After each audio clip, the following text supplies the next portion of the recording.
Files podcast. We're back. I'm Will Harris, your one-time All-Star Steve Delabar, and the rest of you are fans of the team that leads the American League East and has the best run differential in the American League as we record this. That team, of course, is the New York Yankees. Steve, there's a ton to get into from a triumphant 6-1 week after a tough recording last time, I think we can admit. And, you know, a lot to discuss. Cody Bellinger may be back, among other things. Wow. Yeah. But before that, how are you? Yeah, doing all right. I mean, certainly better than the last recording, though we are recording this in the midst of being down 6-0 against the Guardians in game one of that series. So yeah, but I don't acknowledge that. Okay, well, yeah, it's fine. But yeah, I mean, overall, obviously, good week. I think it's a good thing that the one loss that we took is one that eats away at me a little bit. Like I actually am almost upset that it's not a 7-0. It should have been a 7-0 week. Really should have been. And that's something we can delve more into. But overall, I mean, good stuff in Yankees land. Ben Rice getting kind of banged up concerns me a little bit. I think tonight you can even just feel in the lineup the lack of Grisham or Rice. Yeah. You kind of feel the absence of their presence a little bit. But, very Rays to hit Ben Rice twice. I'll say it. It's very Rays. Yeah, you know, they got the what did Kevin Cash say that one stable time? Of guys who throw stable 98. Guys, yeah, stable guys who throw 98, and he got hit. Well, he didn't get by a fastball. He didn't get hit with 98, but it was a guy who could throw 98. That's so, true. You know, yeah. Overall, positive, good vibes. I think this is a good thing. But I look at the team and their record, and I really think, man, they should be like 2 or 3 wins better. Yeah. Than the record shows, which is a good thing, but still frustrating. Yeah, it's good to be competitive. It is, and they are very competitive right now. That's for sure. They're relying heavily on performance from a couple of guys that maybe, I mean, we all loved Ben Rice, and we all loved Trent Grisham in these parts, but certainly we're not widely viewed as being key pieces, and they're leaning pretty heavily on those guys producing right now, which is cool and kind of worrisome at the same time. But yeah, I mean, I think like it wouldn't be weird to me if Ben Rice is like a 125 WRC plus bat, which is the expectation that we set. And I think as he comes back to earth with that, there will be increased contributions from some guys as Jason Dominguez goes yard. Who? Oh, did he? Yep. Nice. Those bomb. That's good. That's a good sign. Let's go. So, I mean, Jason Dominguez among them, guys who I think are probably producing a little bit below where we expect them to be right now. I mean, that is going to get Dominguez to around league average. Wells is at exactly league average. Like, Jazz, I think, is the most notable guy who, in spite of some bad process stuff, it's visually looked really bad. It has looked really bad, but I don't think, even if Jazz has a down year for Jazz, I don't think it's going to be an 83 WRC plus and hitting in the 150s. So there are some things that will balance out Trent and Rice coming back down to where we think they'll end up. I hope so. I worry with Jazz sometimes, man. And this is where we get into it. Nothing we can look at from numbers perspective. He's just a very emotional guy. Right. I mean, he plays with, I feel like he's the most vibes based player we've had in a while. He could be, you know, and I feel like things mount on him when he's playing really well. He keeps playing like even better. And when he's not playing well, it seems to just like kind of get even worse. So I'm glad that you mentioned both sides of that, because I feel like very often there's a discussion of these emotional players and it's, only you know, negative. when they get down, they just get so down and they can never snap out of it. And it's like, well, why isn't it also that when things are going well, they're going so well and they keep going? So I appreciate you acknowledging both sides of that. And I there could certainly be something to that. Like if it's not measurable, but I mean, it's not measurable, but the idea that, like, you know, a player could be more or less prone to having long stretches that are influenced by recent performance, I think is like not an unreasonable thing to believe. And if nothing else, it seems true of Jazz, to your point. Yeah. And there's no way to prove or disprove that. But he's also found himself in a little controversy with the whole texting after getting ejected thing, which I don't think it's a big deal. And I think we're all going to forget about it in a little bit. But it is, you know, it's a very Jazz thing to be in the it is. in the stories because of that. So, and let's be very frank about something as it relates to that. Major League umpires are the most protected, coddled group of people on the planet. And there is not another profession that you can have that I can think of. Cops. Moving on. Where you are just so insulated from any criticism, and there is zero accountability, and you are treated as completely infallible, regardless of how egregiously wrong you are. If I were working for one of my clients and they said, Will, I don't think you did a good job on this, I would not get to throw them out. They would be correct, in fact. But Jazz Chisholm can't tweet something that didn't even directly say this umpire made a mistake, but did allude to it. Without being suspended. It's ridiculous. And frankly, it's exacerbated by the fact that we have the technology to be right all the time, and we choose not to. And then when we point out that we could be right all the time and we've chosen not to, you get suspended for it. It's so ridiculous, and something needs to be done, because as good as umpiring is, like, it feels like the conversation can never be about the way Major League Baseball and the umpiring union structures it. The conversation can never be about the simple fact that umpiring needs to be better. It can only be about the fact that umpiring is really good. Did you see that guy who had a perfect umpire scorecard the other day? And these guys are so good. And, the technology is sometimes wrong. And we have these guys who are so good at it. Like, it's so ridiculous, and it needs to change. And this Jazz situation was just emblematic of that.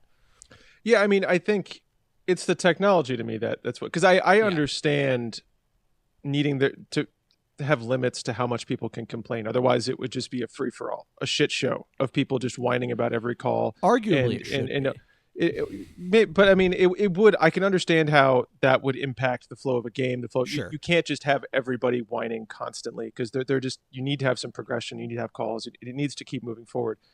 But yeah, to your point that we now have access to the actual right call. It's maddening to me, and maybe I just don't know that this exists, but even just something as simple as, why don't umps get to check their progress throughout the game, check their work, see how they're doing? Somebody come out with an iPad and say, hey man, you're missing all these calls on the inside of this part of the plate. Yep. Oh, okay, I'll readjust. Why are we not using the tools to make the umpires' jobs better? I don't get it. It's like there is this underwritten sense of an ego thing that they need to have their judgment be the rule of the land, and it's weird. It's a weird thing at this point. We know what the right call is. And on top of that, we keep seeing the same guys make the same wrong calls game after game and year after year for no reason. Like, I don't know that there's a more powerful union on the planet than the Major League Baseball Umpires Association, which is ridiculous because they only ever are notable for messing up. Well, and that's why it's a thankless job, right? Because it's a ridiculously hard thing to do, what they do. It's really hard to do. And when you do your job well, outside of now a handful of people on Twitter will see an umpire scorecards thing and give you some, applause or whatever. You're basically just either not noticed or hated. That is how it goes, right? So, I mean, I don't know. I get angry. You hear me talking in chats and everything. I get pissed off at the umpires, but I also recognize it's hard as hell, man. I get it, and it's not about getting the calls wrong. It is just the way that the energy around them not being right. What occurs in that profession is just based on arrogance. There's of course, I was machismo. Right. How could I be wrong? Yeah, it's very strange. And you're going to argue with me about it? You're not allowed to do that. Like. Yeah, it's really weird. It's almost just something that's been around for so long that there is this like I am the man on the field, I'm the one in control, and you all bow to me kind of vibe that goes on. And I'm gonna stand back there wearing a charcoal gray suit, so I'm the important one. It's weird, this sense of authority they have, as though they're just like, no man, I make the rules around here. It's like, what is this? What do? Come on, you're the lowest paid person on this field right now. Like you don't. I don't know. It doesn't track anymore. Yeah. It's like a hall monitor or something. Yeah. Yeah. Do they still have those? Kind of. Yeah. Okay. Depends. Yeah. Yeah. See, these are the kinds of things that you can offer insights on. Oh, good. Glad to use my expertise. Among the things that you can offer insights on. Sure. How about Number Chuck 2 Rodon? pencils. Yeah, Chuck, he's good. Yeah. The velo played up, which was Mm-hmm. huge. I think that's probably the biggest thing that happened in a way that day. No barrels, no homers. No, it was good. I mean, he's still walking way too many people. But yeah, the stuff looked about as good as it has. It looked like Carlos Rodon last year in terms of the velo and the pure stuff added in with a sinker and a better changeup and all these other pitches he's now using a lot more. So pretty cool to see. He's just got to throw more strikes.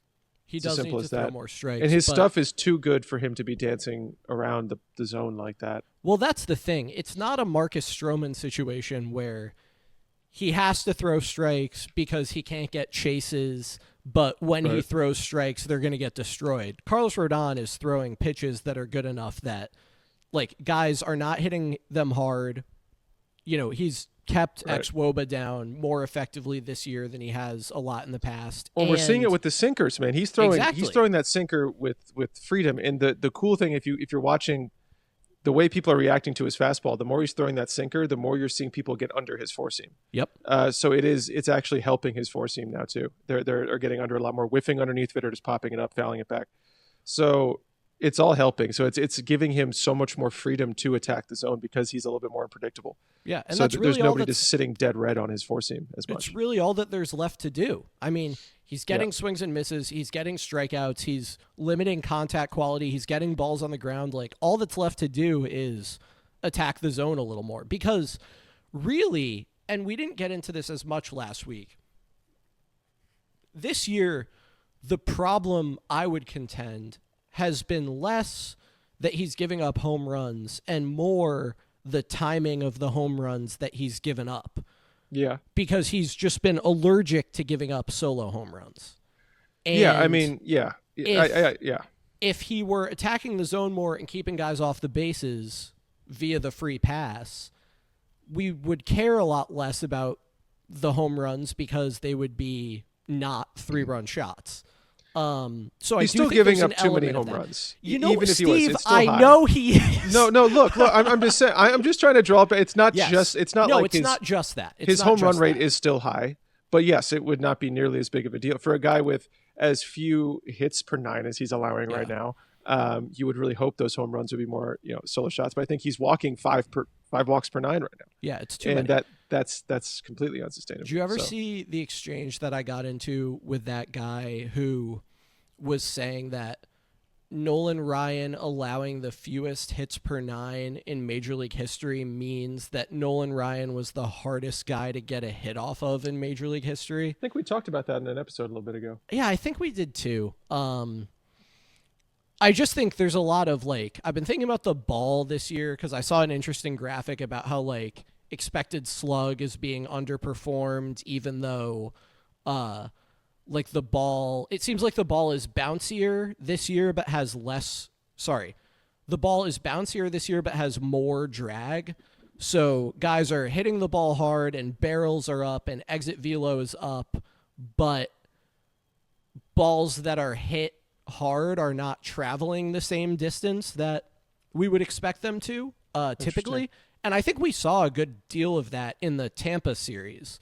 There was wind and stuff though. Yeah, man. there was That definitely a big yeah. wind effect there. But there were a lot of balls that did not do what I thought they were going to do, for sure. No, there was a Judge 110 off the bat with went a 33-degree launch 355. angle. Didn't even go to the Yeah. warning track. It's I don't think I've ever seen that. No, that was crazy. It reminded me of the ball that he hit in the 2022 ALCS in Houston. Is that to right field, the one that didn't go? Yeah, and then and it was it was something like, 125 of 126 balls that had been hit that way in the StatCast era had been home runs. And then they had their roof open that night, right? That was Bregman the whole had thing. like a 91 mile an hour 3-run homer in the same game. Yeah, to the Crawford boxes. Yeah. God. Clearly I'm over that. Let's not talk about these things. Yes. But so I've been thinking about the ball, and I've been thinking about there's Russell Carlton, who writes for Baseball Prospectus, has at a number of times pointed out that like the ball was probably a bigger element of the changes that we saw to offense in the steroid era than people tend to give it credit for. And then the weird stuff that happened in Tampa. And I don't remember how we got on this topic, but I've been thinking a lot about the ball is one thought that I had. Thinking about balls, Will. Yankees Files. That's right. Anyway, so I think there's not a lot to talk about from the Royals series. Like it feels so long ago. It does. Honestly, it feels like a really long like time ago. Yeah. And I guess like it was good to dispel the narrative that like the Yankees don't hit Lugo and Waka. Not that those guys got shelled, but like they also didn't shut the Yankees down completely. No, they did the well. Royals they pitched can't well. hit. No, the Royals, like everything we talked about going into that series, bore itself out. I mean, it was Bobby Witt and a bunch of just people just throwing wood around. I mean, it's so bad. Like, and they have some hitters that should be like Vinny Pasquantino, even Salvador Perez. Like Pasquantino, Salvi, India, those are all legitimate major league hitters. Yeah. The rest of those guys, though, there are a lot of guys who aren't good. And then there are a lot of guys just playing so badly. Bad. It's like, I was like watching it and thinking, like, am I going insane? Because it's a lot of the same crew who was on the playoff team last year. I don't think it's like, who is anybody notable not in that lineup? I mean, did they lose anybody that would have like made a difference? They added Jonathan India. Yeah, who should be like a pitcher for India. Yeah. It really should just be a better hitting team, if anything. You would think. But I mean, Salvi's older. Yeah, and it'll get better. Yeah. But like it will. But it's definitely. Imagine if Bobby Witt just like had a cold start to the year. I mean, they'd be like historically bad. Yeah. And so maybe it was just a good time to face the Royals. But wow. Yeah. We should talk about Devin Williams. Yeah. So you may have a more nuanced or in-depth take on this. Mine is... Let's do it. People probably remember the first 8 innings that CC Sabathia threw as a Yankee. They were horrendous. Oh, yeah. He was bad when he started his Yankees career. He was terrible. Yeah, and then that 2009 season, he ended up being awesome. Okay. Devin Williams has thrown 8 innings. Some of them have been good. Some of them have been really bad. Yeah. To draw any conclusion other than I expect Devin Williams to continue to be the guy he's been for the rest of his career based on an 8-inning sample feels very silly to me, but it's becoming so common even among people who like I wouldn't expect to think that way, that I'm starting to wonder if I'm being like complacent in just believing that Devin Williams is going to figure it out. But it just feels so much weirder to me to believe that he won't. So where do you stand on the Devin Williams situation? I think I'm in between on that. I mean, your comparison to CC Sabathia, I mean, CC obviously is going to throw a lot more innings that year. It's a lot more time for his whole arc to change and everything. So I definitely don't think, like, if the argument is Devin Williams is now suddenly a bad pitcher and he'll never be good again, like, that's an absurd thing. There's just no reason to say that. But if you're going to look at it and say in the short term, in the near term, Devin Williams just doesn't look right now. He's not getting whiffs. That's really the thing for me. He's just not getting swing and miss like at all. It's really odd. Yeah. But so, and then extrapolating that and saying like, Devin Williams will be good again, but when will that be? And how negative is that going to be for the short term? Is that a couple weeks? Is it a couple months? And certainly that would affect the way his season line would look as a reliever if he struggles for any more amount of time, really, like this. Yeah, no. So I don't think his season line is going to look like, like we wanted it to. Yeah. Certainly, it can't really now, almost. So, so from that standpoint, I mean, his season, the narratives people are just going to look back at the ERA from the season. That will be the conversations, which he's probably already a bad, in the eyes of the fan base, a bad acquisition now. Even there though might be no rescuing that. Like Nestor is hurt and, Sorry. Oh my gosh. The just Yankees, hit from Judge. It's amazing. The Yankees have done some bad stuff in this game, but also the luck that the Yankees have hit into in this game has been pretty horrendous. Yeah, it's a mix, but I think the bad things outweigh the bad luck in this case. There have been some really bad at-bats to Gavin Williams early on. They looked bad. Yeah, it's a mix. The Yankees have a 301 expected batting average in this game. The Guardians have a 204 expected. Yeah, I mean that. Well, why are we surprised by that? We're honestly, not. I'm just saying that that's how this goes. But it doesn't make it any. To beat the Guardians, you have to outperform them by a 200-point sample. Yeah. That's just how it has to go. And sometimes that's not enough. And I understand that their BABIP was apparently so bad last year or whatever, but I don't care. They were last in the league. I straight up don't care. Yeah, I don't care what that. That is the one time I will just plainly say, screw the analytics about it. No, they get lucky as hell. They do. It's crazy. I can't stand them. There's not so there are a lot of teams that I don't particularly like, but don't really have anything against. The Guardians I straight up have something against, which is kind of funny because the Guardians haven't beaten the Yankees at anything of Yankees always consequence win in close to 2 decades. But I still hate them so much. Yeah. They put me through so much hell. And I think it's the style of baseball. I could not. There's under no circumstance would I enjoy watching a team play baseball the way the Guardians do. No, it sucks. Yeah.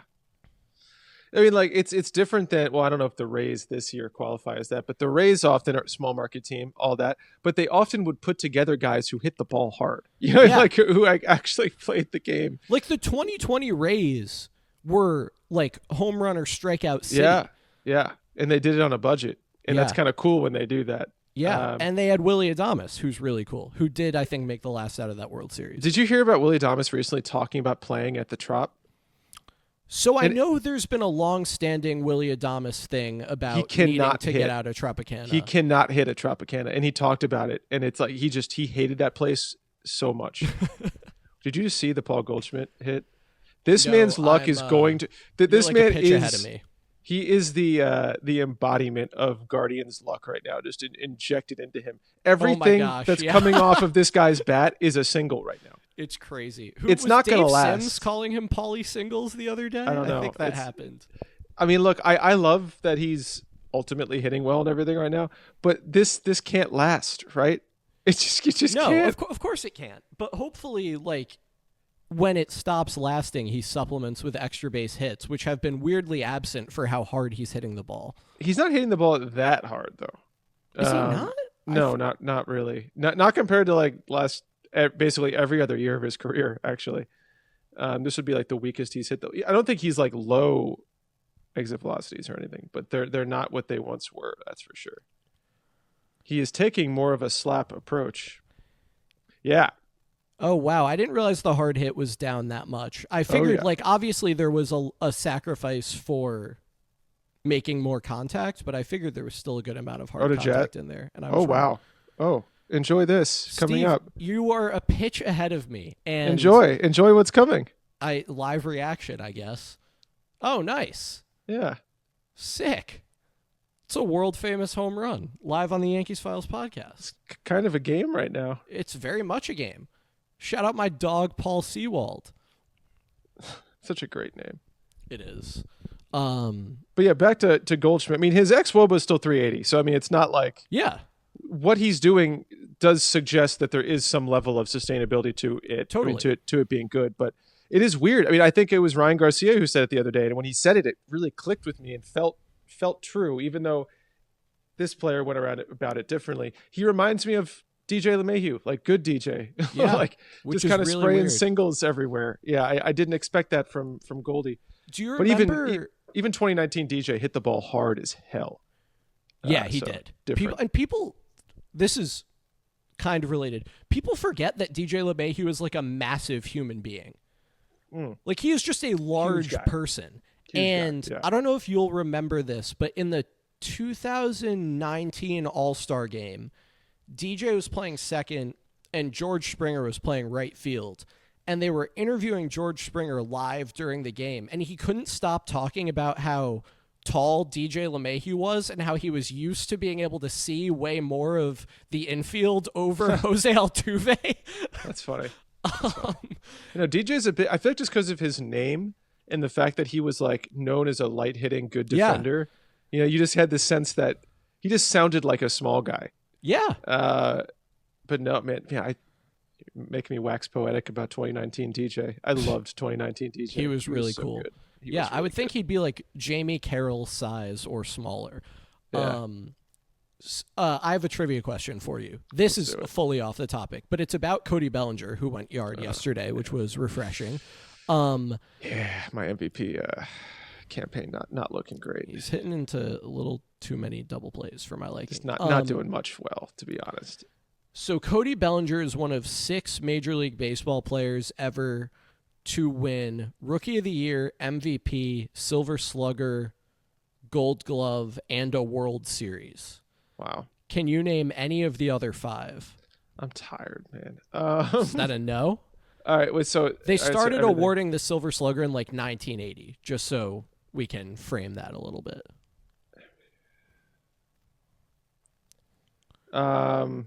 You said Gold Glove is in there too, right? Yeah. It's 3 players who played until very recently. So like A-Rod is one of them? A-Rod is not one of them. He didn't win Rookie of the Year. Oh, God. That's actually wild. He had a great rookie year, didn't he? Yeah. Well, he had a great 1996. I think he basically didn't win Rookie of the Year on the technicality of like playing out his eligibility over the course of 94 and 95. Well, I mean, Jeter then, ironically? No, he didn't Jeter win MVP. Never won he didn't MVP. win MVP. Yeah. It's like, man, this... So it's one old guy who is dead, one like 80s, 90s guy, and then 3 guys who played until very recently. I'm trying to think. Every guy I'm thinking of is missing one thing. That's what's killing me right now. Freddie Freeman was like second in Rookie of the Year. He was one that I thought of. I had like Miguel Cabrera in my head, but I think he's missing maybe multiple things. Yeah, Miguel Cabrera. We also thought of. I was at the game with my friend and we were trying to go through. And he's not one of them. Did Pujols? Pujols is one of them. He's one of them. Okay, there we go. Man, this is. It might be easier just to think of like Mookie Betts. Mookie Betts feels like he should be one of them, but he didn't win Rookie of the Year. He didn't win Rookie of the Year. Gosh. Acuna feels like he should be one of them. He's not. Did he win Rookie of the Year though? I didn't think he did. Did he? That might be the one he's missing. Yeah. Okay. Man, I don't know. I for sure it'll annoy me when you tell me because I'm gonna know them all. But I'm too tired to do this. Pete Rose, whose Silver Slugger is ridiculous. I'm happy to have not gotten Pete Rose. He slugged like 380 while hitting like 320 in like 1982 as a 44-year-old or something and won the Silver Slugger for the Phillies. Okay. So it's Pete Rose, Cal Ripken Jr., Pujols, Buster Posey, and Dustin Pedroia. Oh, wow. Posey and Pedroia. Yeah. I didn't know Pedroia won Rookie of the Year. Yeah. I know he won the MVP in 08, but that wasn't the same year, was it? It wasn't like a Rookie of the Year MVP thing, right? Okay. That Fred Lynn did that for the Boston Red Sox. Yeah, he did. Fred Lynn's a really good Immaculate Grid answer for a lot of those award categories. Yeah.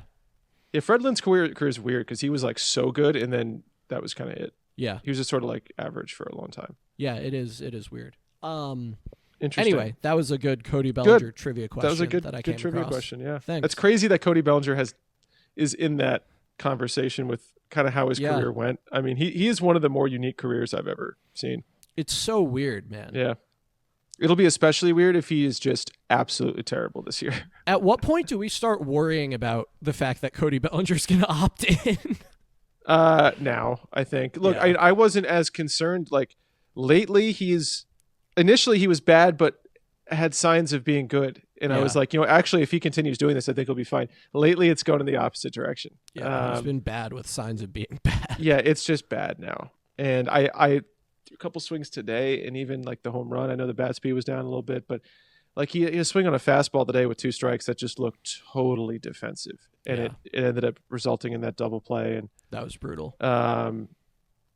Yeah, I'm worried he may have given up on what he was doing in spring already and is going back to a little bit of what he has done the last 2 years, which I can't totally blame him. 2024 Alex Verdugo style. Yeah. I can't totally blame Cody in a way. I mean, he was almost out of baseball in a certain manner of speaking. Yeah. With how bad he was, and he became an all-star again and got a huge contract by being a different kind of player. So yeah, I don't blame him, but any hopes that there would be this MVP Cody Bellinger thing, which was never serious, but it was a good bit. I thought he'd be good anyway. I still think he could be very good. It's way too early to say he's not going to be good this year. Yeah, and he's been good defensively.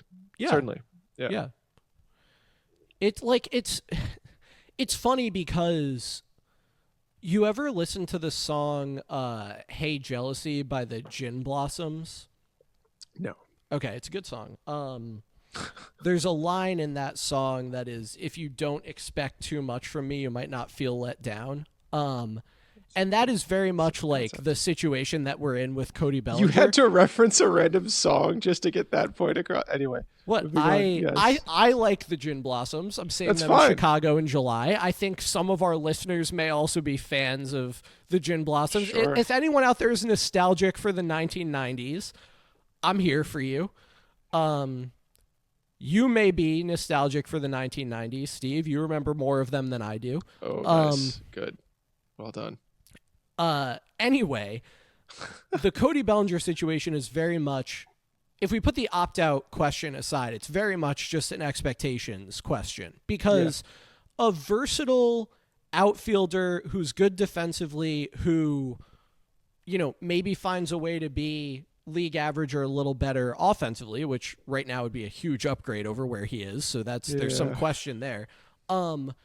That's a valuable and productive player to have. And it's not one who you want to opt into the next year of this deal, but it's a guy who could contribute positively to a good baseball team. And Cody Bellinger becoming that would not be a bad thing.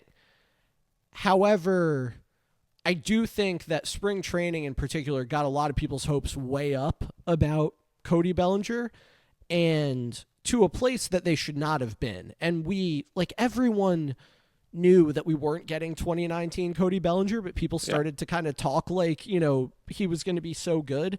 And I just hope that if Cody Bellinger becomes an effective player who's not like a 5-WAR all-star type of guy, that there is enough going on around him that we can be appreciative of him filling that role and that it can be, enough, as opposed to needing Cody Bellinger to be an elite player. Because if that's the situation we're in, this team's in trouble, frankly. Well, I don't think we're in that situation. I mean, this team was designed around relying on Cody Bellinger being at least a good to very good player. Yeah. The way it was constructed. So, I mean, the reason why it hasn't been a big deal is because Trent Grisham and Ben Rice have been as good as they are, and the supporting bats have all been just early.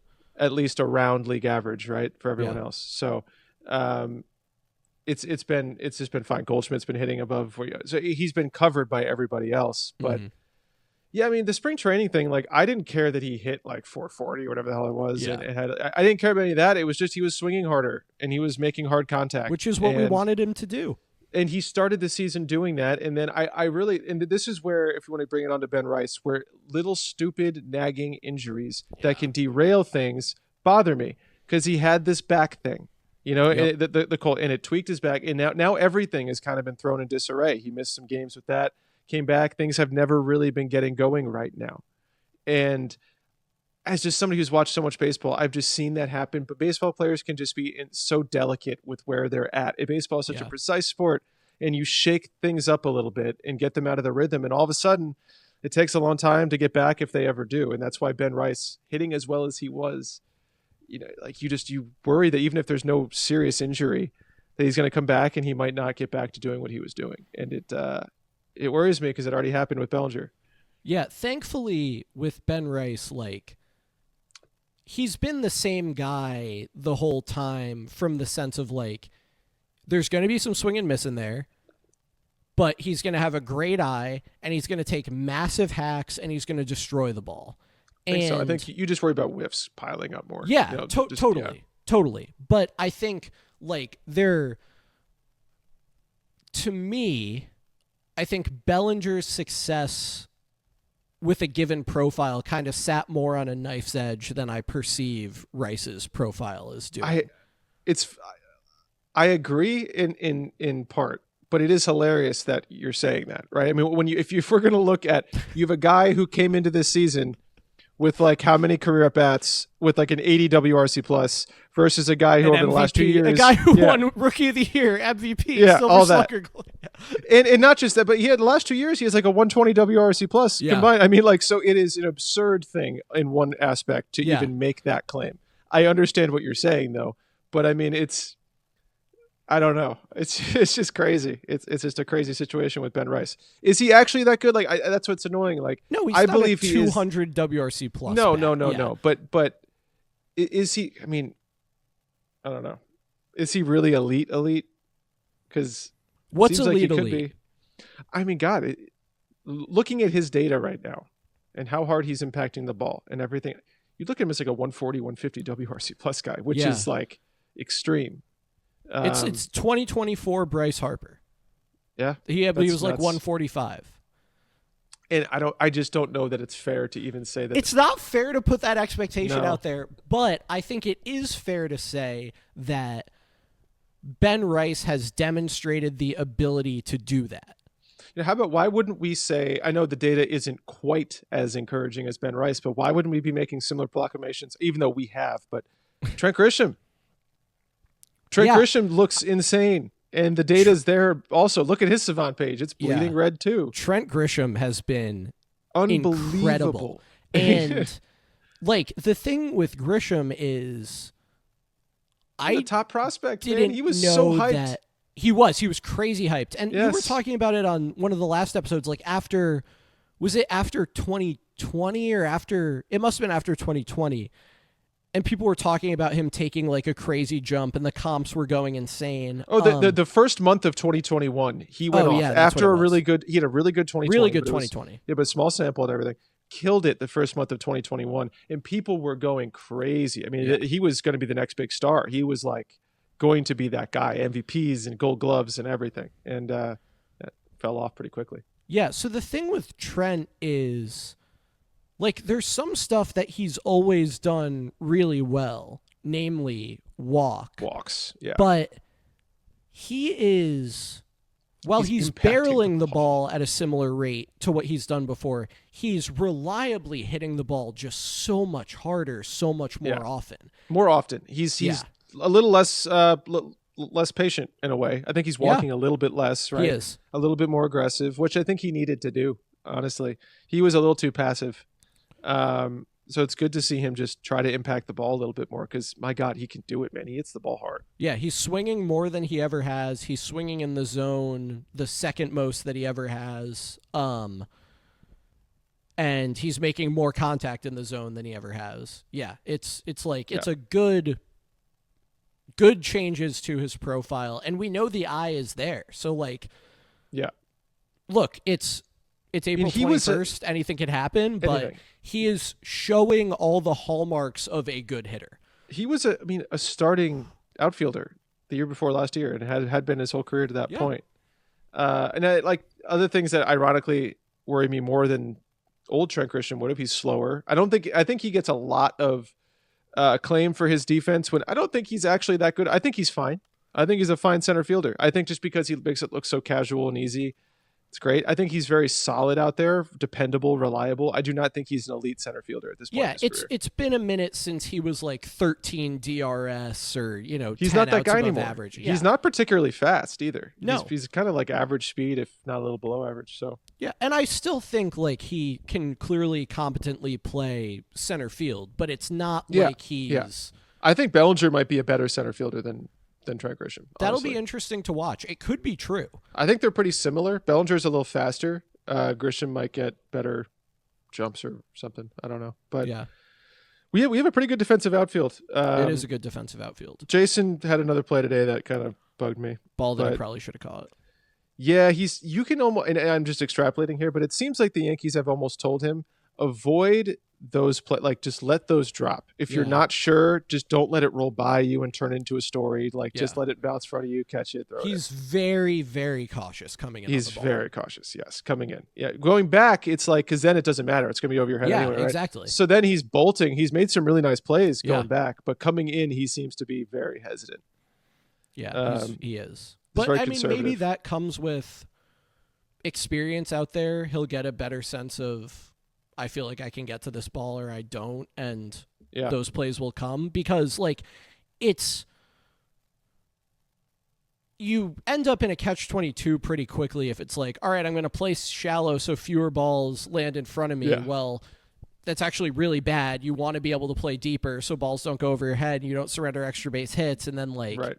So there does need to be, I think, some amount of let's figure this out from the perspective of going in on the ball. But Right. I think overall we should be rather pleased with the level of defense that Jason Dominguez has played and the extent to which it's been a complete non-story because that Overall, is yeah. the I objective. think so.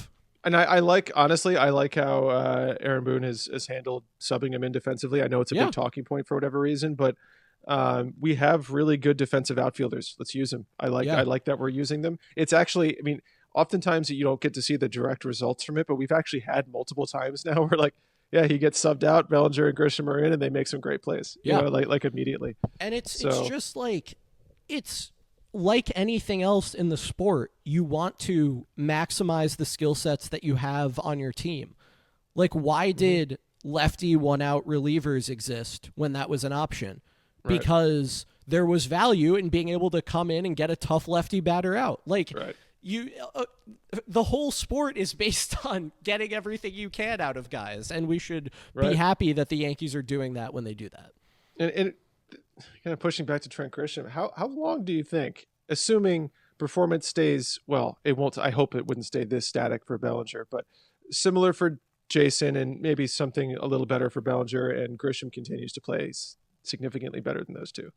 How long before Trent would just start getting the bulk of the reps? Because you have situations to deal with Bellinger and Jason. You don't want to sit them for a variety of differing reasons. But if Grisham is that good, what do you do? My perspective on this is unfortunately a little bit colored by how they handled Alex Verdugo last year. Yeah.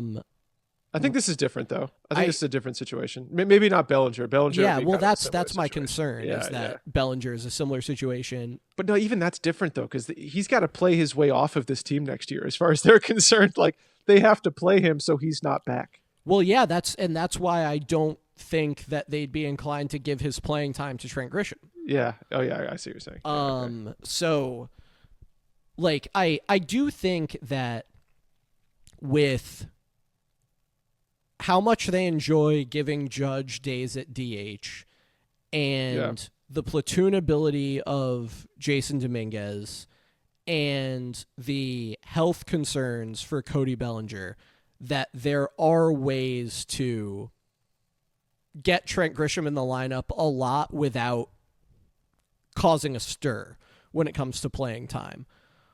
It's challenging though, man. I mean, you could say it's hard right now to get Grisham and Ben Rice into the same lineup, in a manner of speaking. It is. And Grisham, Rice, and Judge. Oh, are here's probably the Ben three Rice. He's Oh, fine. he's been shitting. Well, no, he's not. He grounded out. He sucks. He's hurt. How are you still this far ahead of me? This is crazy. He's not okay. Oh, I'm sorry. I didn't mean to ruin it for you. Did he hit it hard at least? No. I don't think so. All right, but he played. So are you going to stop freaking out now? No, Steve so, was worried that they were going to have to amputate Ben Rice's arm earlier. I think I made pretty clear what my concern was just a minute ago in my spiel about how, he's not going to go on the IL. He's not hurt, no major injury, but that it will just disrupt what he had been doing. Yeah. Which had been really, really good. It had. That's more of my concern at this point. I mean, obviously, initially, I didn't want it because he even seemed concerned. Did you listen to the quotes about it? He thought he had done something bad. He He thought something swung bad had that happened. 84 miles an hour, by the way. So I think bat we're speed? fine. Yeah. His that's bat speed was higher than the exit velocity. Hey, all right. I don't know if that's Hey, Will, we should watch this because Waldo just singled. I can ruin the game for you here. you could and you will. But so now, yeah. Anyway, This could be exciting, or it could just be a regular end to it. yeah. I mean, I think the most likely outcome for the way things top have of the been order. going for the Yankees today is a ground into double play. Hey here. man, you're calling me pessimistic over here. It's top of the order. We got your boy Austin Wells McDouble play up. Let's do it. I do like Austin Wells. This is going to make for great radio because people who know the result of this game are going to be listening to us as we watch the game. You're right. This isn't exciting for anybody to. Let's just keep talking. About this is not. else. Yeah. Well, we should probably honestly get to wrapping up. We covered Ben Rice, who just swung the bat faster than the batted ball that was produced, which is just a funny thing to me. We talked about Devin Williams. We talked about Chuck Rodon. We talked about the 6-1 week. Let's get Max to Fried confidence. was great. Max Fried was great. awesome. But I mean, that's like the sun rose in the east and set in the west at this point. Like, I hope it continues like that. I mean, that's what it's been. I don't want to take him for granted. You know what I mean? Like, no, he's been incredible, and it's a lot of fun watching him, man. To the point that you've made a number of times with respect to the Yankees pitching injuries. If they had gotten Soto back or they had gotten Willy Adames, like, holy cow, the situation they'd be in. Yeah, it would be bad. Yeah, without Max Fried. So thank goodness for Max Fried and his ability to go deep into games and not allow runs and randomly dial it up to 98 whenever he wants, apparently. Yep. The screenshot you posted where he threw like 3 fastballs and they were like right? 92, 97, 93 or something. Like, the guy doesn't make any sense. No, it's really funny. And it's and to the point that somebody replied to me, and he was right that they need to do something with the classifications of his fastball because sometimes they're not all the same pitch. No, they're not. Like a lot of times his four seams are cutting. You can see them visually cutting. Yeah. And I think it's one of the reasons why his Stuff Plus models suck on his four seam is because it's just all classifying the same pitch and it's not working right. Oh, damn. Cade Smith get Aaron Judge out? No, but Judge just fouled one back that he could have torched. Oh, yeah, I saw. Steve, your confidence in the New York Yankees, who I will note again, have the best run differential in the American League and are in first place in their division. Have the best record in the American League, by the way. It could go up if Aaron Judge hits a home run right now. So that's I don't not know how that's supposed to work. No, I don't. I think I'm going to keep it. I feel maybe it should go up, but I'm going to go 8.1. Okay. I was at an 8. Let's go 8.1. I don't feel the need to make big sweeping changes in confidence. I'll go to, you know what? I'll go to like 8.3. Oh wait, no, back down to 8. Back down to 8. Had enough. Back down to 8. I think it's really nice to bank wins against division rivals, and winning 3 out of 4 against the Rays is just good for the long-term outlook in what it does for like tiebreakers and home field and stuff like that. So I'll give the Yankees some credit for going and winning 3 out of 4 on the road. I do think maybe one nice feature of this year will be that winning against the Rays on the road does not require winning at the Trop, which is always such a challenge. But yeah, I'll give 8.3, even though the Yankees just turned 6-1 into 6-2. I did find it funny that the first series that's not played at the Trop was still played with awful conditions with the wind or something. It was, yeah. It's there like had to be something weird. You can't play the Rays at their home stadium without there being some kind of freaking oddity, just some weirdness going on. Like it's not the rafters this time; it's just the wind. Yeah, no, it's the weirdest thing, man. The Rays and the Guardians are like two of the teams that just get under my skin a little bit. Playing them back to back, really sick. Yeah. Any parting shots from you? Oh, actually, wait. We've glossed over what I really wanted to discuss on this episode, which is how are you feeling about the fact that #Steve is really catching on? I don't know what to make of it. I wouldn't say it's catching on. I'd say it's catching on.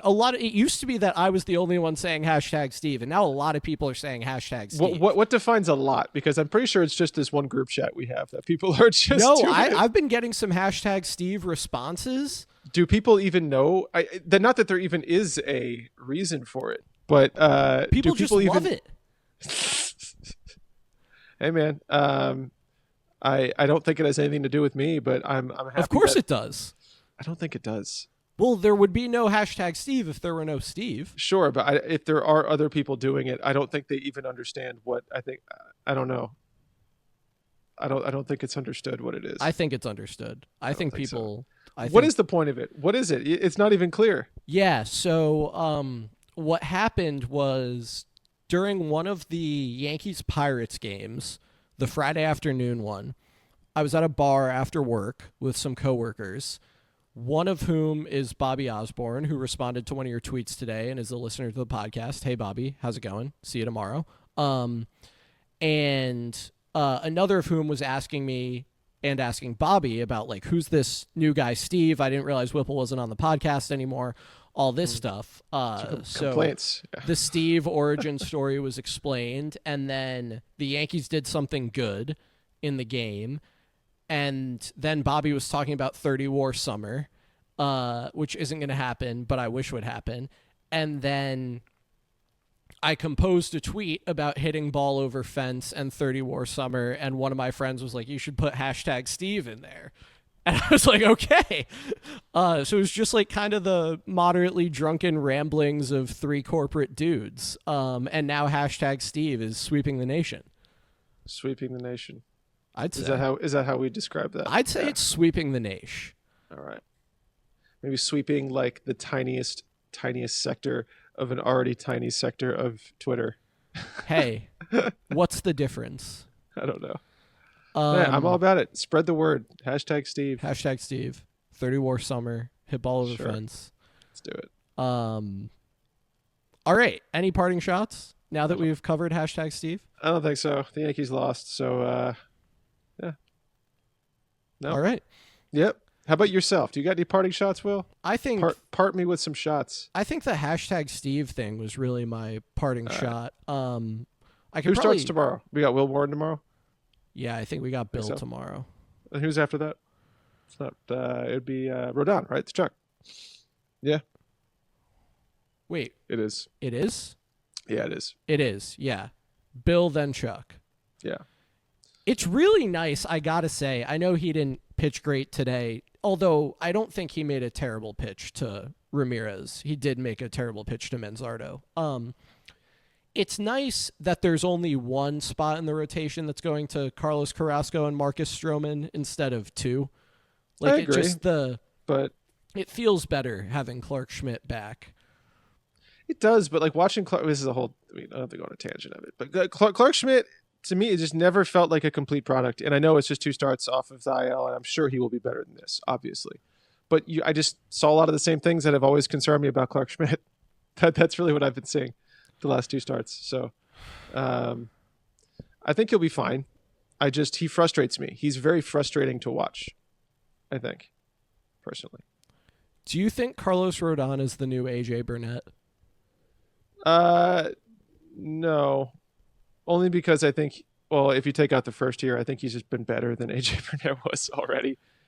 Gosh, AJ Burnett was a real trip. Should we do an AJ Burnett retrospective at some point? Sure. A Burnett-trospective, if you will. I think he, in a weird way, doesn't get enough credit for being decent in 09, but gets way too much credit for what he did in the postseason. Kinda. Yeah. I mean, like he just wasn't very good. Yeah. Like at any point, really. Like he was just sort of okay in 09. Yeah. Anyway, shout out AJ Burnett. Shout out Morgan Ensberg. Shout out Eric Hinsky. Shout out Aaron Guile. Shout out Josh Phelps. Josh Phelps. You can keep up with everything we do at yankeesfiles.com. You can follow us on Twitter, where we're at Yankees Files. The podcast is available wherever you get your podcasts, with the added bonus of video if you're listening on Spotify.